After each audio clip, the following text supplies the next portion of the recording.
Whether this is your first time ultrasounding or you have prior experience, we're going to quickly go over some of the most common settings you adjust to help optimize a better image, as well as just some of the features of the machine itself.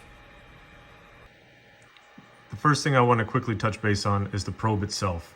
You want to begin by ensuring that you have a linear probe such as this one. And when you have your probe, you'll notice that there's a notch, a bump.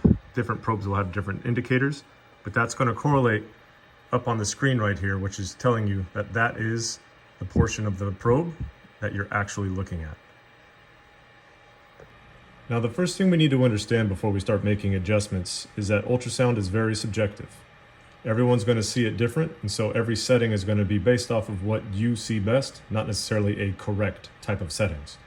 So the first settings you generally look at are going to be up here.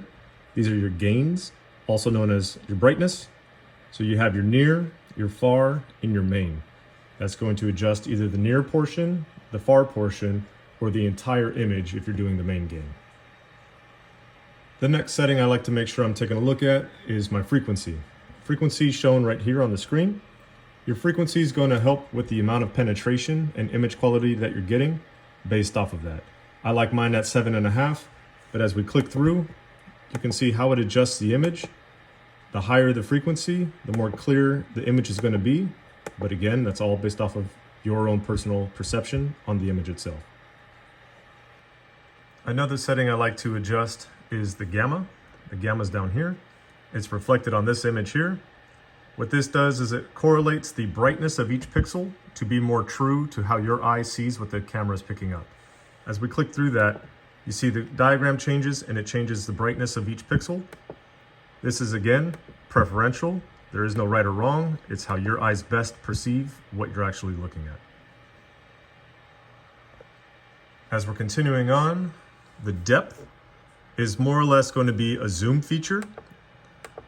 So this, when it's fully zoomed out, is showing the total depth that the camera is capable of displaying. As we adjust the depth, it's not changing how deep we penetrate, it's changing how deep it's illustrating. I prefer mine to be on a third click in, because for ball pythons, we're generally not looking any deeper than that. So those are most of the settings you'll be adjusting to help optimize your image. Some other buttons you're going to be frequently using are going to be your freeze, which is going to freeze your image. Set, functions like an OK or select button. Cine loop, I'll have a video specifically on this later, but this allows you to rewind once you freeze the image to go back to prior images it had. And then your trackball acts like your cursor. The last thing I wanted to quickly mention on this video was the gel itself. There's a lot of brands, a lot of types, but the main thing we're looking for is the viscosity or lubricity of the gel itself.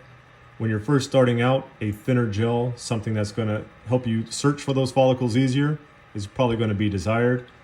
Once you've been scanning for a while, something a little more viscous like this, since you're generally knowing where you're going, you're not going to be searching for them. The gel that's going to stay where you want it is going to be more desired.